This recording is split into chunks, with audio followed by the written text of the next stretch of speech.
Hello friends, and welcome to the weekly moon update. In these videos, we talk about the moon energy for the current week. The reason we do that is because the moon represents our emotions, so it has a big impact on how we are feeling.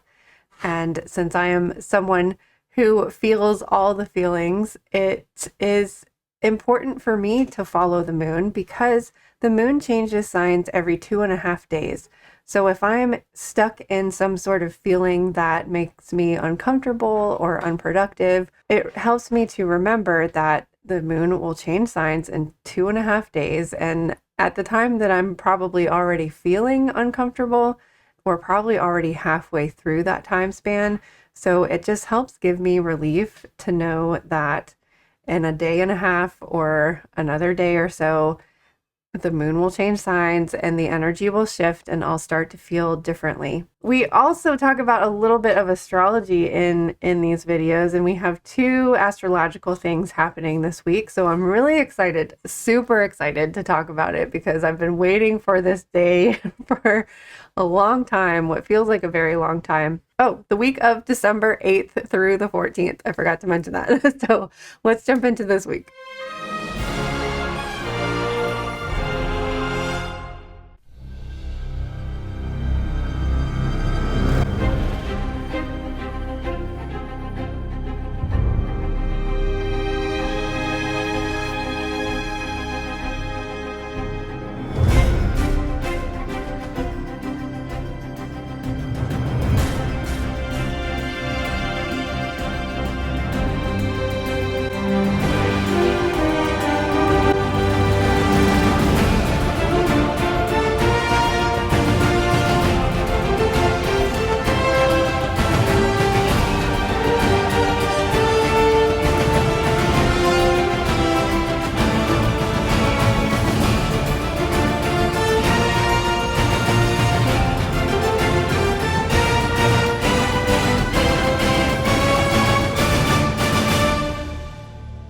All right, so the big thing that's happening this week that I'm so excited about, because Neptune is my chart ruler, and so I'm greatly affected by the things that happen with Neptune.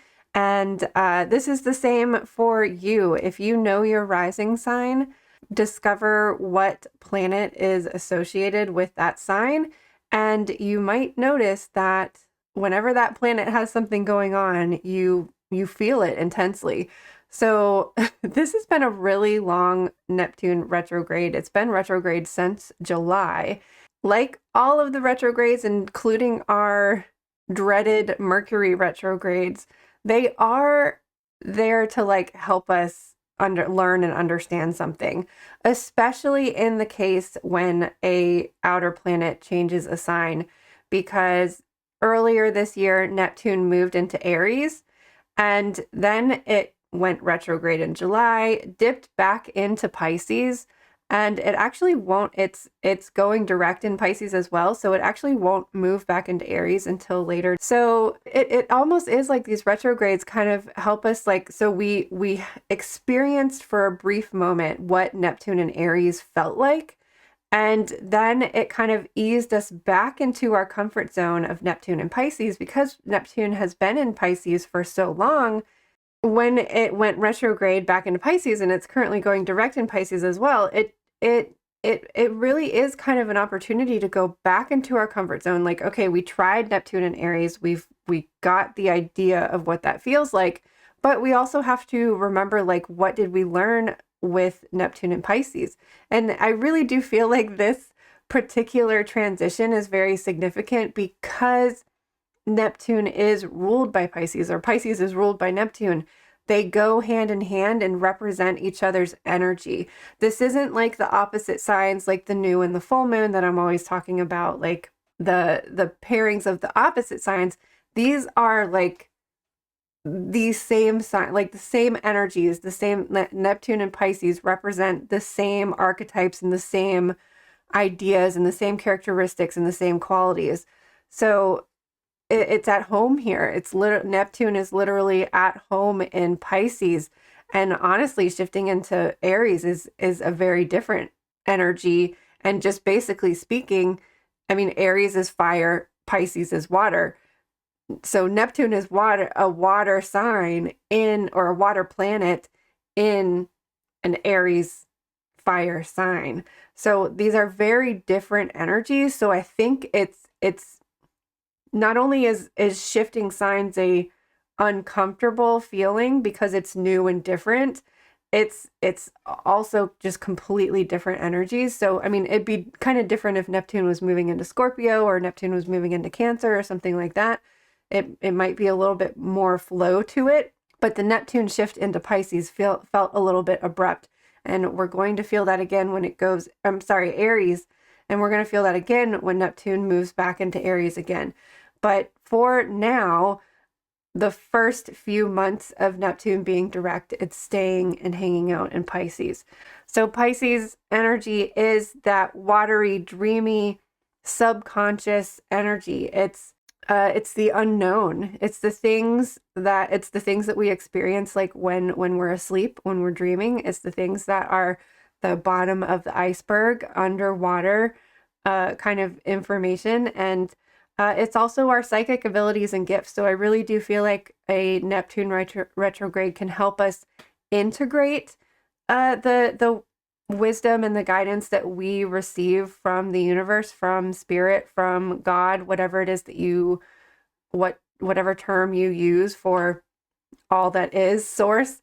So I really do feel like a retrograde can help us integrate these things, but it also just makes things feel kind of not real. And I know I've said this before. I feel like a broken record with these videos a lot of times because I feel like I'm just saying the same thing over and over again. But I have heard so many people say that, like, when you watch the things on the news, it's like, is this even real? Is this reality? Like, how can these things be occurring? Like, how can humanity and our global community like be at this point? But I guess it is, we have to be at this point so that it pushes us to change and grow and evolve and blah blah blah, and trust trust that everything's working out for a reason.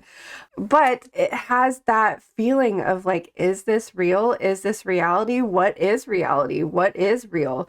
What if our waking life is really the dream world, and what if our dream world is really the waking life? And it just makes things feel delusional and like illusionary, and it's confusing and it's cloudy, and I mean, that is what the unknown feels like. It's like it's not tangible. It's water. It literally slips through your fingertips. You can't catch it. You can't hold it. And so retrogrades help us to revisit those things, integrate those things, find clarity with those things, but we're really going to start to find clarity with it going direct.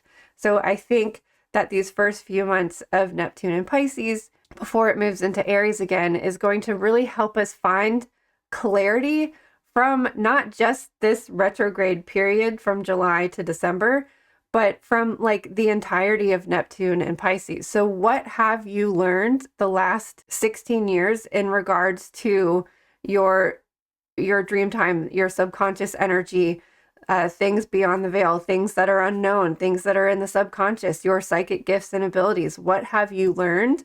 And I mean, you can really see that collectively with, like, 16 years ago, you wouldn't be able to buy a tarot deck at any freaking store that you walk into. Like you wouldn't be able to buy candles and sage bundles and oracle cards and tarot cards and crystals like everywhere. It's very like popular and, yes, trendy. So many people have been encouraged to come out of the witchy closet or the woo-woo closet or whatever you want to call it. And I think people have been awakening up to their spirituality and to their connection to the divine. I mean, you really see, like, when we look at it collectively, we have seen a huge shift spiritually with Neptune and Pisces the last 16 years, and it being mainstream. It's not like underground anymore. It's not underwater anymore. And now with it moving into Aries, it's beginning this whole new cycle, because remember, Aries is the first sign of the zodiac, Pisces is the last sign. So it's like Neptune has gone through the whole zodiac and now is starting off with spring energy. So I think Neptune in Aries is going to bring forth these these new spiritual ideas. This is like new spirit. We have awakened to the old spiritual ideas, and now with Neptune moving into Aries, we're awakening to new spiritual ideas. I'm really excited for this. I'm excited for the spiritual warriors, because remember, Aries is the god of war and, yes, conflict and and all of those other things. But I don't know, I just have this vision of like a spiritual warrior, and like what would, if your soul had an avatar and was like some Viking shield maiden, like what would that look like? Like what would their shield look like? What would your sword, your spiritual sword look like? What would your armor look like? So that's like my visioning when I think of Neptune and Aries. But yeah, so that's the very big thing that's happening this week, and that's happening on Tuesday. Neptune is going direct on December 10th, and it's still in Pisces. Remember, it's still in Pisces, moving into Aries January 26th. All right, so the other thing that is happening this week is Mercury's moving into Sagittarius.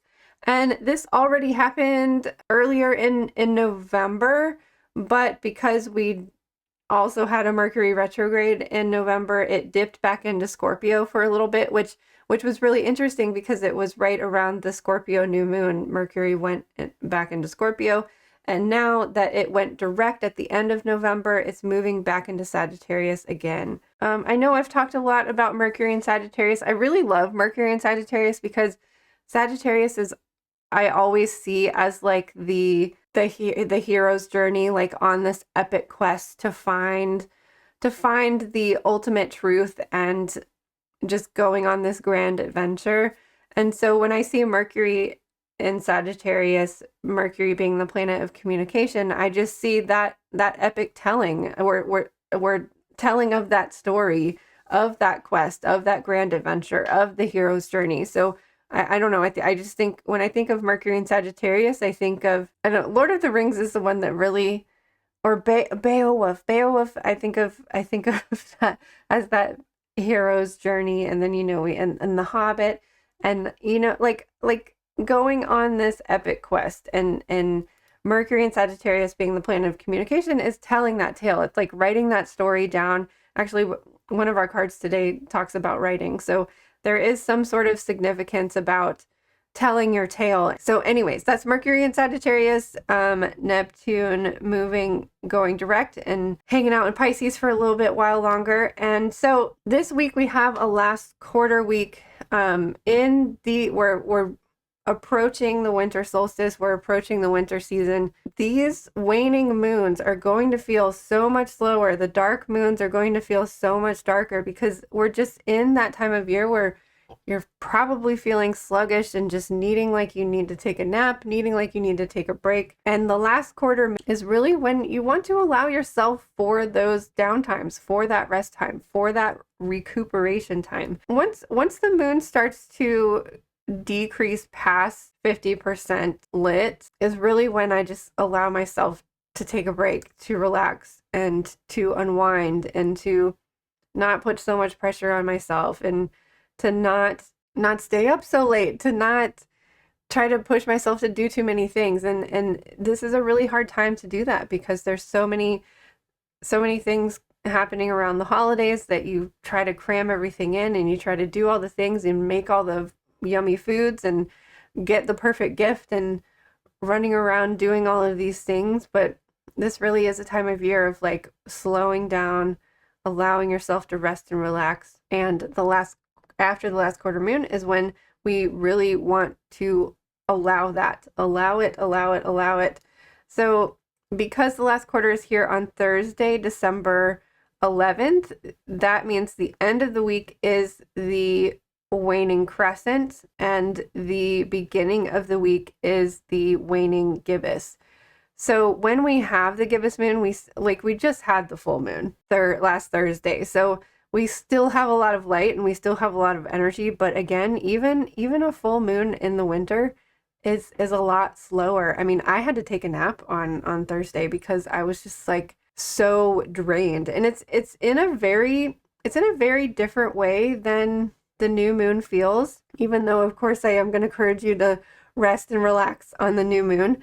But a winter end of fall, beginning of winter, full moon, it feels like so much is happening internally that you need to like rest and integrate and drink water and let all of that transformation happen, especially with the Gemini moon and the symbolism of being in the cocoon and having these two sides and multiple sides and so many sides, and so much came up and was illuminated on the Gemini full moon that we really just need to integrate it. We need to allow it to sink in.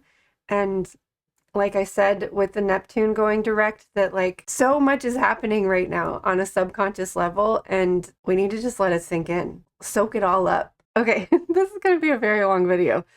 So we are starting off this week again with a waning gibbous moon, and it's a waning gibbous Leo moon, and it only moved into Leo. If you're watching this live, the moon still hasn't moved into Leo yet, or it's just about to start its transition. So it will enter Leo at 9:48 p.m. officially. So we're going to have like 2 full days of Leo energy. So like I said earlier at the beginning of this video, when the moon is in Leo and when it's like really like we're getting closer to the Leo full moon, which usually happens at the end of January or in the middle of February. And this is nearing the point when Leo likes to shine. Even though we have a Leo full moon usually in the dead of winter, it's still like I think the winter moons are the brightest moons, and one of the reasons is because of Leo and fire. Leo season is in the middle of summer or at the end of summer. So when we experience this Leo full moon in the middle of winter, it's reminding us that like your light still exists. The sunlight still exists. The spring is coming, and it is this reminder to start to kindle that inner fire again, to start expressing yourself in a divine and unique way, because it's a new year. We normally have a Leo moon in the middle of Aquarius season, which encourages us to be unique and to be innovative and to think outside of the box. So a Leo full moon, or a Leo moon in general, encourages you to like shine your light, to be bright, and to not just do this in like an egotistical way, but also encourage other people to shine their light. And just by shining your own light, you are encouraging other people to shine your own light, to be your own unique self. So when the moon is in Leo, I like to put on a brighter color lipstick. I like to wear my favorite outfit, or wear something that like makes me feel confident and makes me feel like myself. And when you step into the day with a positive, confident attitude, you tend to just have a better day. So this is one of the reasons why I follow the moon, because it just, what is a quality about Leo that you love and would like to embody? Try to incorporate that into your day somehow. And like I said, we have 2 whole days to experience this. All day Monday and all day Tuesday. The moon will start to transition late Tuesday evening around 11:56 p.m. So the moon will move into Virgo at 2:20 a.m. Wednesday morning. So we're starting off Wednesday and Thursday with Virgo energy. Again, what is something that you admire about Virgo? Virgos are perfectionists, yes, and we get mad at them for it, but it's because they're really good at doing the things that they do. They're really good. Virgo has perfected the self that we learned with Leo. Leo lets the self shine, and Virgo perfects it. What can make it better? How can you be your highest and best self? So Virgo is the skills that they have, they're really good at, and they can teach others to do it well. They're also very organized. And so those are the things that I admire about Virgo. So on a Virgo day, I try to like organize my schedule to be my best productive self. I tend to be kind of scatterbrained, and my working environment is what I call organized chaos. I know where everything is, but if somebody else walked in here, they'd be like, "What is this mess?" But it just makes all sense for me. I know that I work in this flow, and I know that like if I let it go get too crazy, that it will end up being a big mess. And then, for example, on a Virgo day, I will reorganize things. I move my desk around, I clean, I vacuum, I do the things that I admire about Virgo energy on Virgo moon days. And like I said, it just helps things to flow more easily and things to just kind of click into place and make sense and just flow naturally. So on a Virgo moon day, this is probably going, like the middle of the week is going to be a productive week, especially because we're heading into that last quarter. And like I said, you should be winding down with the waning crescent moon.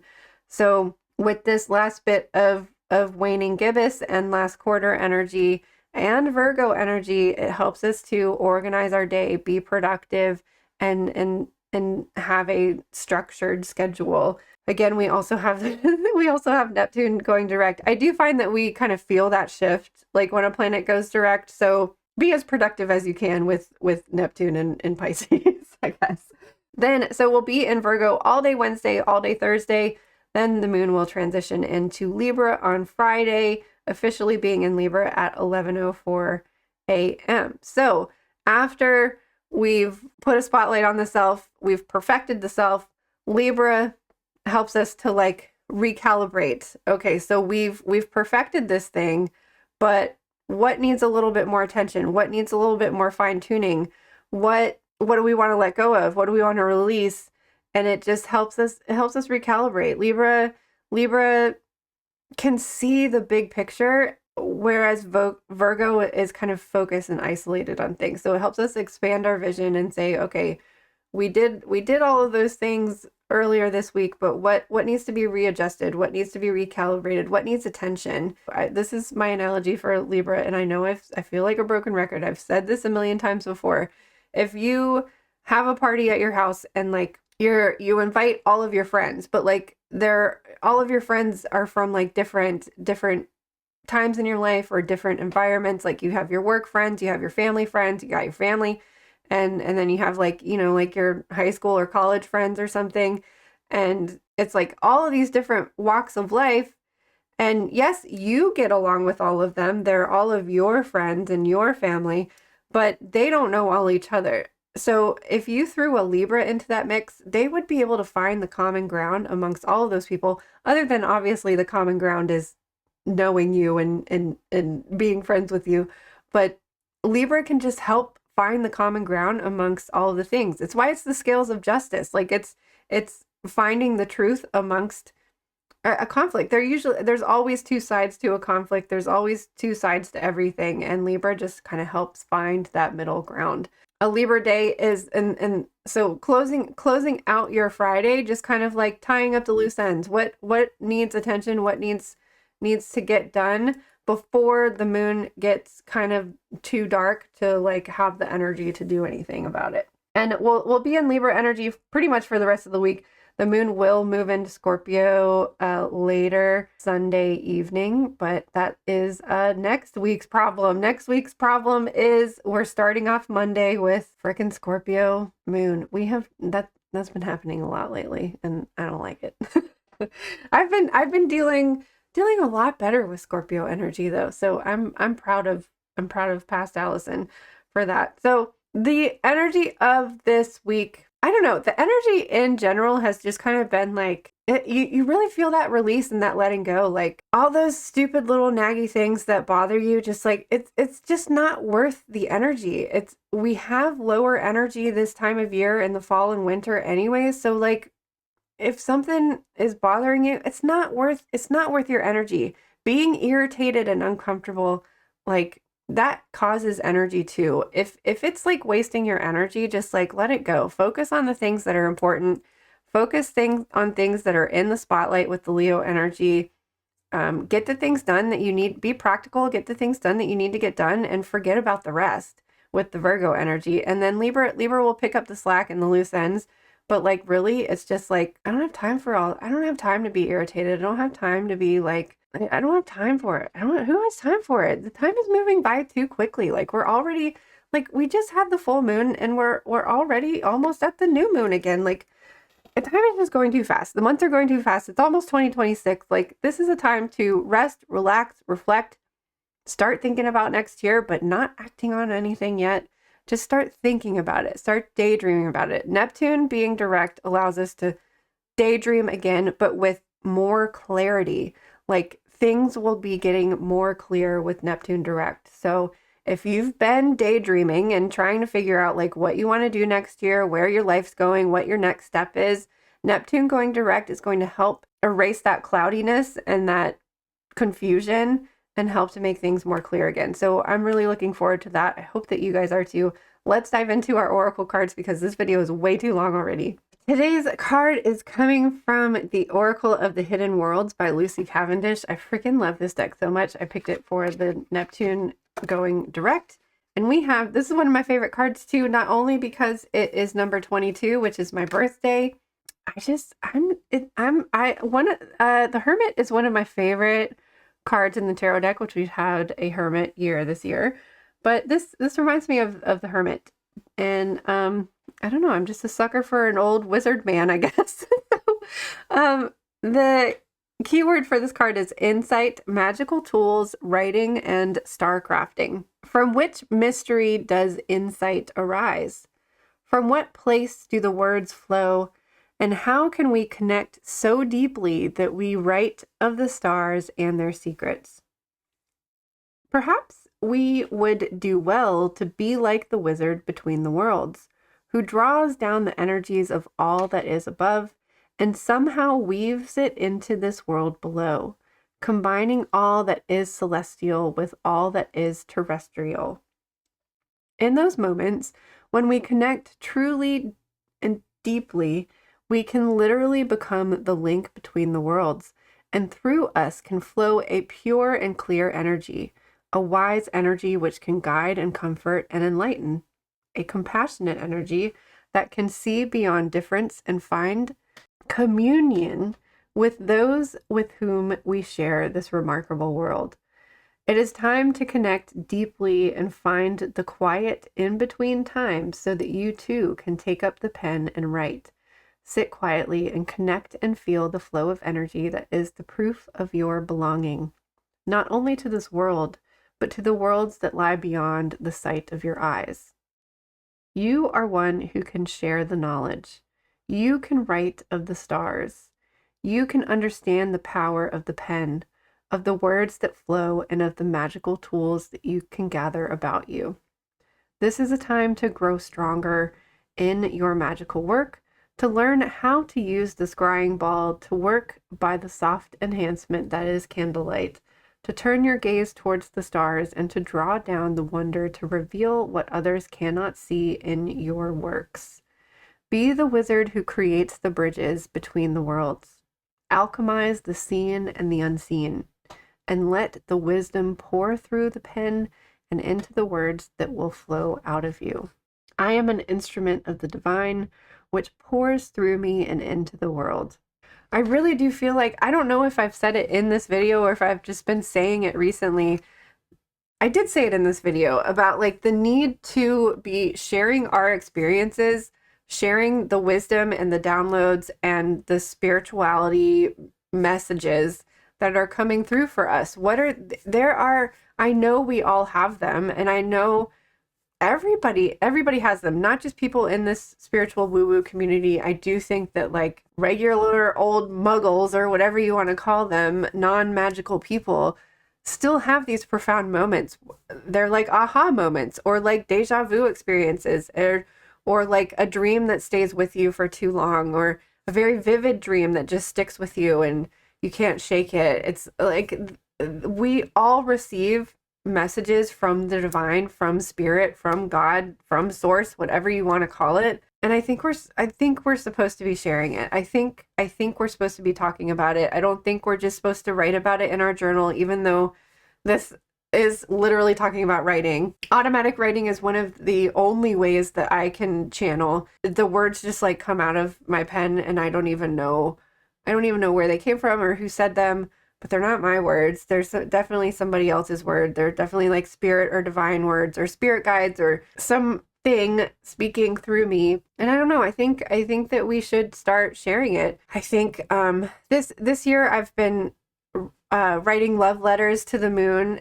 So every new and full moon, I just sit down and I get quiet. If I can go outside, if it's not raining or it's not too cloudy, or if it's warm enough, I go outside and I look at the moon and I ask it like what messages it has for me. But at the same time, I'm writing down, Dear Gemini full moon, and I just like free flow write a message to the moon, usually asking to embody the like whatever qualities Gemini has, or whatever qualities the zodiac sign has, like help me to embody this. And I don't know, maybe we should start sharing these things, sharing these messages. I really do feel like it's important at this time, and maybe even sharing it with the muggles, sharing our shit with the muggles, even if they don't believe us, even if they make fun of us. Like, I don't know, I think we're just supposed to be more authentic, and sharing our woo-woo experiences is part of that authenticity. I think so. We have also been getting like so many sacral chakra cards. This week we have Inspired Innovation. You have the ability to resolve tides of envy and fear with stability. You are courageous and enthusiastic, creating what needs to become in order to move forward with your life. Your energy is inspired and activated by your innovative drive, and in turn, you inspire and motivate others to achieve their fullest potential. You are a beacon of light and possibility. What new ideas are coming to you, and how can you bring them into being? Revel in this moment of inspiration, and let it help you birth new beauty in the world. I think reveal was kind of I said it, I read it incorrectly, but I think reveal, things need to be revealed at this time.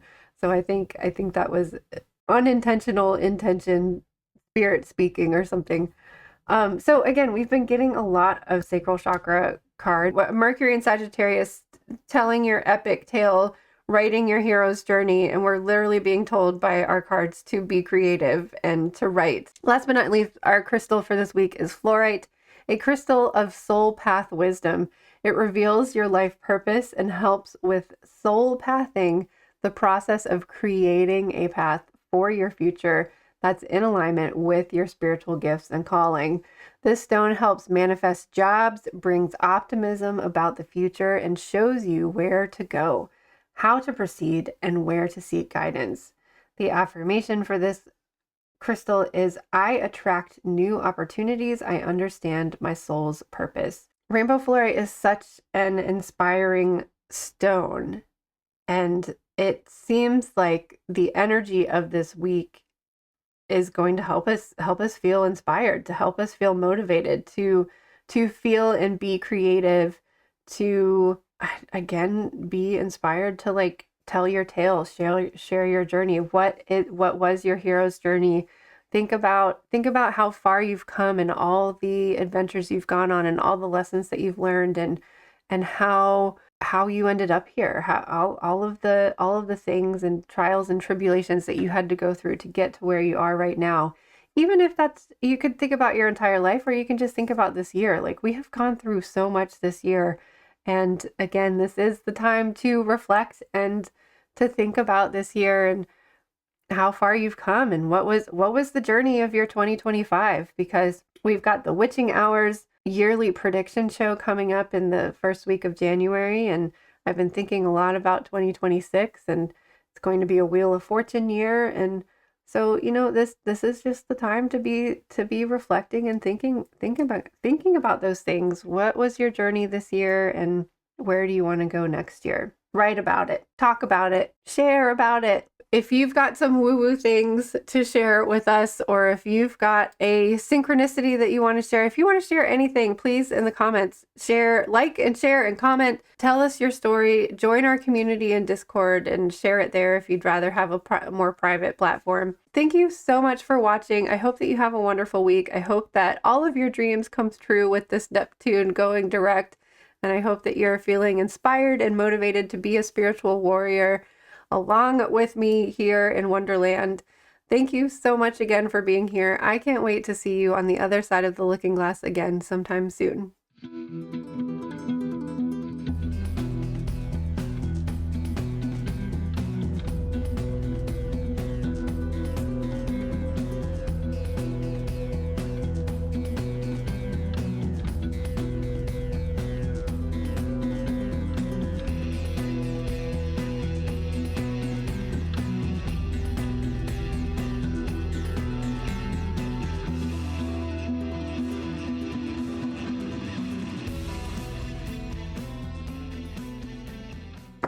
always default to the flashy one. I don't like the